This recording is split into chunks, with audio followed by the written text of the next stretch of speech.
नमस्कार, मेरा नाम है आकाश शुक्ला और आप मेरे साथ देख रहे हैं न्यूज़ टुडे भारत का खास शो मुद्दा है कर। आज का हमारे साथ चर्चा के लिए जुड़े हैं फराज किदवई जी, जो कि समाजवादी पार्टी के वरिष्ठ प्रवक्ता हैं। फराज जी, आपका न्यूज़ टुडे भारत पर बहुत बहुत स्वागत है। नमस्कार सर। Thank you. हमारे साथ पॉलिटिकल एनालिस्ट नीलम चौधरी जी भी हैं। नीलम जी, आपका न्यूज़ टुडे भारत पर बहुत बहुत स्वागत है। हमारे साथ वरिष्ठ भाजपा प्रवक्ता अनिल गोयल जी हैं। गोयल जी, आपका न्यूज़ टुडे भारत पर बहुत बहुत स्वागत है। धन्यवाद। सर, आपको हमारी आवाज़ क्लियर आ रही? जी सर। हाँ सर, मेरा सवाल ये कि जो मुस्लिम वोट बैंक है, कहा जाता है कि अब तो इस पर आपकी भी बहुत ज़्यादा नज़र है। भाजपा इस बार निकाय चुनाव में बहुत सबसे ज़्यादा मुस्लिम कैंडिडेट्स उतारे थे। वो एक नया एक्सपेरिमेंट करने की कोशिश की थी, क्योंकि उन्हें लग रहा था कि कहीं ना कहीं जो 80-20 की पॉलिसी है वो अब की बार जो 24 की स्थिति है उसमें काम नहीं कर पाएगी। तो मुसलमानों के वोट बैंक को, और कहीं ना कहीं आरएसएस ने भी एक पॉलिसी अपनाना शुरू कर दिया, और वो भी मुस्लिम्स को कहीं ना कहीं या तो बांटने पे लग गई है, सारी पार्टी से बढ़ जाए, या फिर एक धड़ा उनके पास भी आ जाए। क्या कहना चाहेंगे आप? आकाश जी, पहली बात तो ये है कि हमारा उद्देश्य बांटना नहीं है, हमारा उद्देश्य है देश का विकास करना। और उसके अंदर में एक बात बड़ा स्पष्ट है कि 9 साल के अंदर हमने जितना भी विकास का कार्य करा है, उन सब विकास के कार्य में उसका बेनिफिट हमारे मुस्लिम भाइयों को भी मिला है। इसके अंदर कहीं से कहीं तक दो राय नहीं। हाँ, ये जरूर है, मैं थोड़ी देर पहले कांग्रेस की प्रवक्ता से सुन रहा था कि वो सिर्फ मुसलमानों को रिझाने की बात करती हैं। हम देश के हर गरीब पर देश के संसाधन पहुंचे उस पर काम करते हैं, और उसका भी अधिकतर हमारे मुसलमान भाई फायदा उठाते हैं। चाहे सड़कें बनने का मामला हो, चाहे रेल का मामला हो, देश का जो भी विकास हो, उस विकास में हमारे हिंदुस्तान के प्रत्येक मुसलमान को भी उसका लाभ मिला है। तो निश्चित तौर पर हम देश की सेवा में लगते हैं। और उसके बाद में मुसलमान भाई किसको वोट देंगे, किसको वोट नहीं देंगे, ये उनका अपना अधिकार है। लेकिन जिस तरीके से सांप्रदायिकता आरोप कांग्रेस बीजेपी पे लगाती है, लेकिन वो सांप्रदायिकता खुद करती है, और खुद सांप्रदायिकता करके और हिंदू मुस्लिमों को खुद बांट करके मुसलमान के वोट कांग्रेस को प्राप्त हो, इसका वो हमेशा प्रयास करते हैं। और सबसे ज्यादा शोषण करते हैं तो वो मुसलमानों को वो ही करते हैं। तो इस तरीके से मेरा स्पष्ट कहना है कि हमारा काम है देश का विकास करना। हमारा काम ये नहीं है कि हम इसको हिंदू मुस्लिम में बांटें या मुसलमानों को अलग अलग बांटें।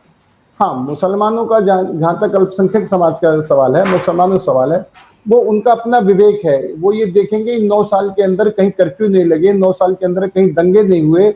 और हमेशा एक बात होती है, अगर दंगे होते हैं, कर्फ्यू लगते हैं, तो हमेशा गरीब के घर की रसोई नहीं जलती, गरीब भूखा सोता है, गरीब ड्यूटी पर नहीं जा पाता।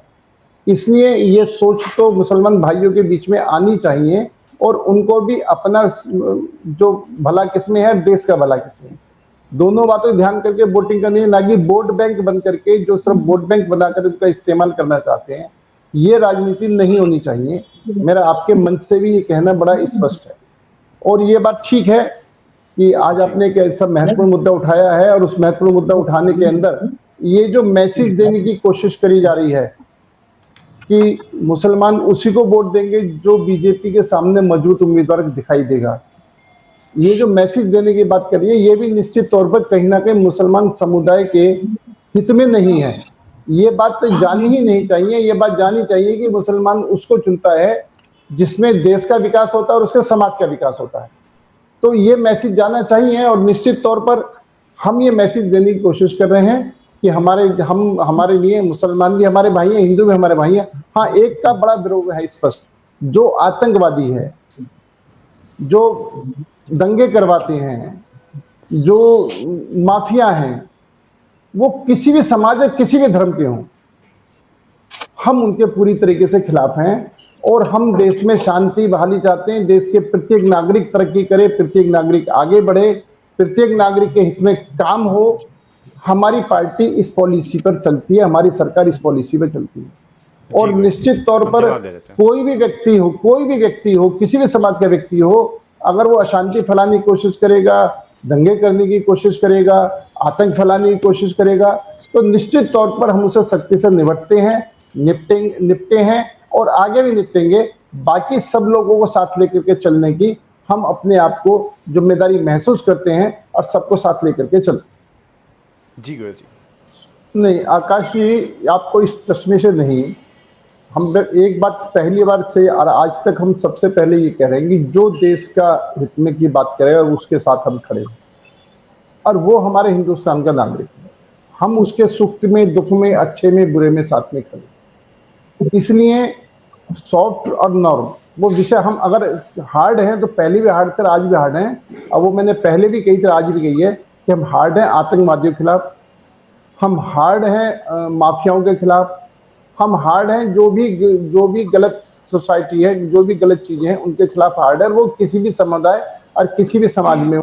हम इस चश्मे से किसी कीमत पर भी, इस चश्मे को हम किसी कीमत पर नहीं देख सकते कि भाई ये हिंदू है, ये मुसलमान है, इसने अपराध करा है, इस जाति के आधार पर उसका फैसला नहीं होगा। जाति के एक मिनट। जी सर, जी सर। आकाश जी, मेरी आवाज में बीच में डिस्कनेक्ट हो गया था। मुझे कहो तो मैं पूरी बात करूं या हेलो? जी विकास जी, गोयल जी से बात सुन लेते हैं। जी गोयल जी, आप अपनी बात पूरी करिए। हाँ, नहीं मेरा ये बड़ा स्पष्ट कहना है, और इस स्पष्ट कहने के साथ साथ में अभी जो ये आरएसएस की बात कह रहे हैं कि आरएसएस पर आरोप लगा रहे हैं, जिस टाइम चीन का हिंदुस्तान का युद्ध था तो इन्हीं आरएसएस वालों ने देश के साथ खड़े होकर के वो काम करा जो कांग्रेस ने बुला करके काम करा है। कांग्रेस ने ही गणतंत्र में आरएसएस की परेड कराई है। कांग्रेस आज वो कांग्रेस आरएसएस के बारे में कुछ भी कहे, लेकिन जब आवश्यकता पड़ती है तो कांग्रेस ही आरएसएस की शरण में आती है, और कांग्रेस इसके अंदर कहीं भी मतलब हम किसी भी कीमत पर इसमें, क्योंकि देश हित के मामले में हम हमेशा आगे रहते हैं। दूसरी बात, जब ये सांप्रदायिकता की बात करते हैं तो मस्जिदों से फतवे कौन जारी कराता है? जब मस्जिदों से फतवे जारी ये कराते हैं तो सांप्रदायिक ये हुए या सांप्रदायिक हम हुए? खुद सांप्रदायिकता में रहने के बाद में मुस्लिम लीग से समझौता कौन करता है? आप लोग करते हैं। मुस्लिम लीग से समझौता आप करते हैं, सांप्रदायिकता की बात हम पर लगाते हैं। और खुद मनमोहन सिंह जी ने कहा था कि देश के संसाधनों का सबसे ज्यादा अधिकार है अल्पसंख्यकों का।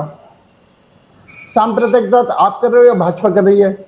हम कहते हैं कि देश के संसाधनों का अधिकार सबका है, पूरे भारतवासियों का। और उसमें जो सबसे देश का जो गरीब व्यक्ति है, जो अंतिम पंक्ति में खड़ा हुआ व्यक्ति है, उस पर भी सरकार के संसाधन पहुंचने चाहिए, उसको भी सरकार का लाभ मिलना चाहिए।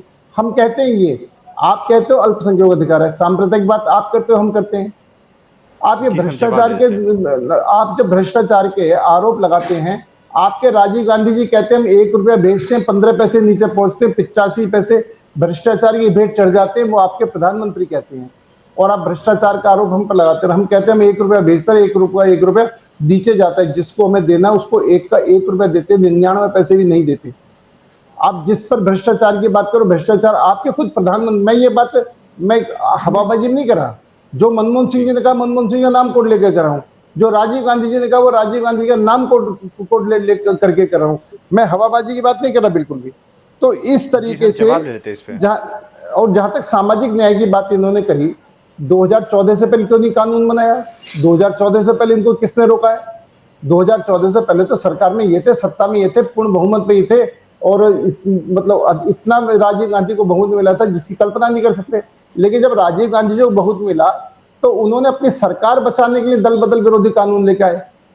आपने जो भी फैसले करें, अपना परिवार बचाना, सरकार बचाने के अलावा कोई फैसले नहीं करे। आप तानाशाही की बात करते तो तानाशाही 1975 को याद कर लो कि 1975 के अंदर आपने तानाशाही कितनी करी। डर की बात करो तो जो डर आपने 1975 में पैदा करा वो डर आज तक पैदा नहीं हुआ। मीडिया को भी एक शब्द नहीं बोल सकते थे, एक शब्द कांग्रेस के खिलाफ नहीं बोल सकते थे।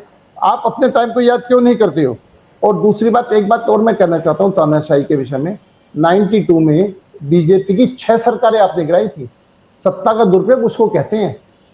आज आपको विश्वास, आज आप जो है, ना तो सीबीआई पर आपको विश्वास है, ना माननीय सुप्रीम कोर्ट पर आपको विश्वास है, आपको देश की संस्थाओं पर विश्वास नहीं है।